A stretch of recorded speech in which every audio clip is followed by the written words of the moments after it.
You're listening to Soap Dirt, the latest in television entertainment news.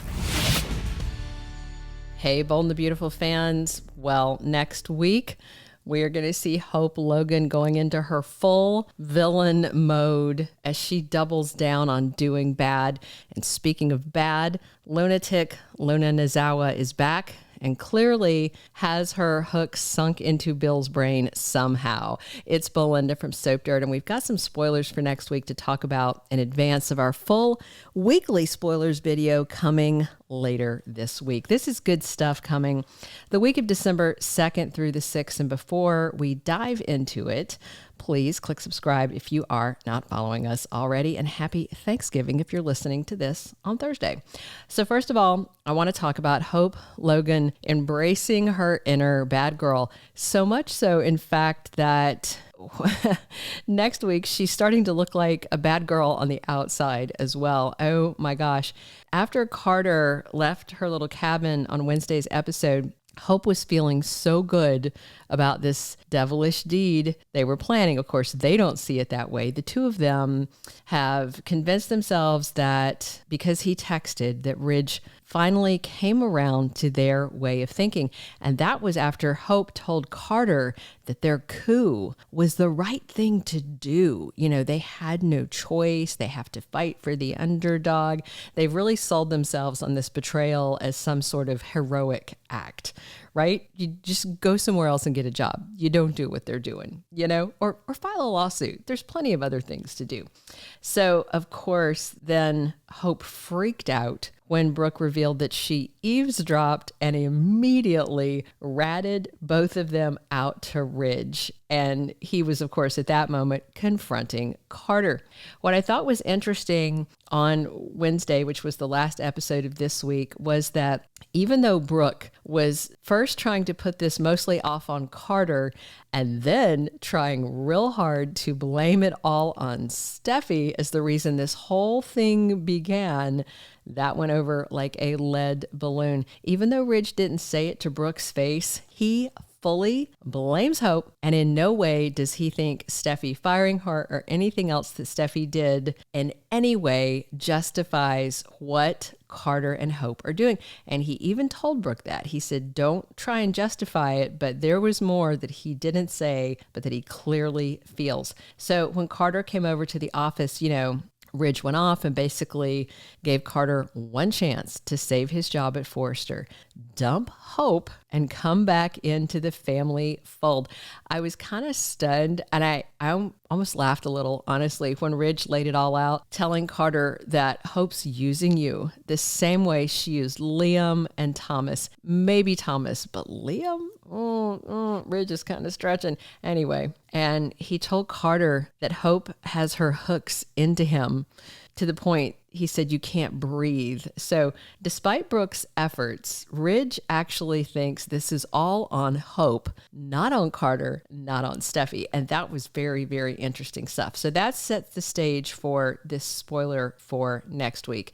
It is another day. Hope's in this new outfit. In fact, it's unlike anything we've ever seen her in before.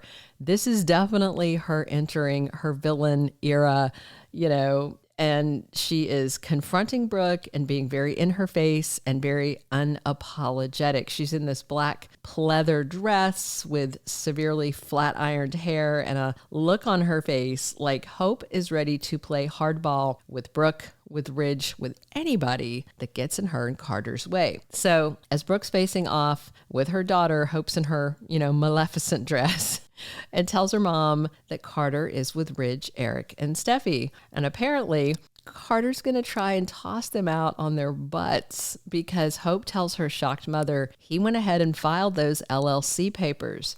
So Brooke has told her they did the wrong thing and basically wanted her to dial it back, and instead they went the other direction. So I suspect we're going to find out early next week that Carter tells Ridge to shove it. He's not going to break up with Hope. And then Carter comes back to Hope, tells her about Ridge's ultimatum. And then, of course, she's going to encourage him and he's going to go ahead and file those papers because these two think they are in the right. They think they are victims of the terrible Forresters, so they have to take over the company. They have to. So let the games begin, and I'm totally here for it. This is great. Meanwhile, Steffy, Ridge, and Eric take a meeting at Forrester Creations with their new lawyer, Justin Barber, that they have hired for this matter. And if you remember on Wednesday's episode, he took a copy of the LLC papers with him to leave and go consult a colleague. And Steffy appeals to Justin next week to tell him that Carter won't get his hands on Forrester Creations. But I expect in the short term, Justin can't make that promise. It looks like when he filed the papers that they signed, which they should have read and understood more, closely before they inked their names on them, it definitely looks like it's going to take a fight to get Carter out of there. So real quick, before we switch over to talk about Looney Luna, let's talk about creepy stalker Remy Pryce and the object of his affection. So Remy landed that job at Il Giardino, and as I mentioned in the early weekly spoilers, this places him perfectly to be all up in Electra Forrester's business. And sure enough, next week, Will Spencer takes Electra out to lunch at Il Giardino. And because she's in the dark that Remy's the jerk that photoshopped her images to make them dirty and then shared them around, she's actually happy to see the guy from back home and, asks him if he's working there now. And Remy tells Electra he just started. And then Will chimes in and says he's heard a lot about him. Well, I guess he's not heard a ton because clearly Electra doesn't know this guy Remy at all because he is a monster. And speaking of monsters, that takes me to the spoiler about Luna Nozawa. Like a bad rash that will not go away, she's back again. And remember, Luna's been sending letters to Bill Spencer. She started her little letter writing campaign around the time she got her mom, Poppy Nozawa, to come visit her, but she didn't get far with Poppy, who she obviously tried to frame for double murder, and mom's not having it. But Luna's been working on Bill via these letters, bringing up her unhappy childhood, talking about how he's the piece that was always missing from her heart. And from behind bars, Psycho Luna has managed to pull on Bill's heartstrings. And oh my gosh, it has worked to some extent. He burned her first letter, but then the next letter he just crumpled. And then next week, Bill Spencer hauls his cookies over to the jail to visit Luna. She gets a visit from somebody. I don't know if it's Poppy, her lawyer, or somebody we don't see. And then the guard tells the murderous young woman that she has another visitor, and in walks Bill Spencer. Now, I suspect he might have come to say, don't write me again, maybe, but whatever he came in there planning to do, I think she is absolutely going to manipulate him.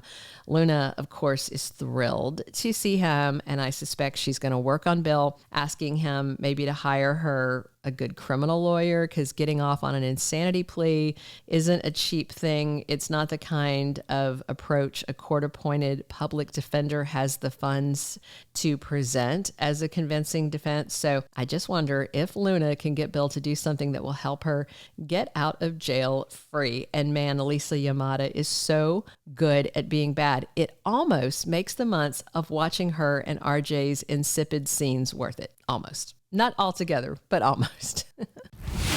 Thank you for being a loyal listener. Follow us wherever you get your podcast, because you don't want to miss the next episode. Soap Dirt is on all the major podcast platforms, including Apple Podcast, Spotify, iHeartRadio, and more.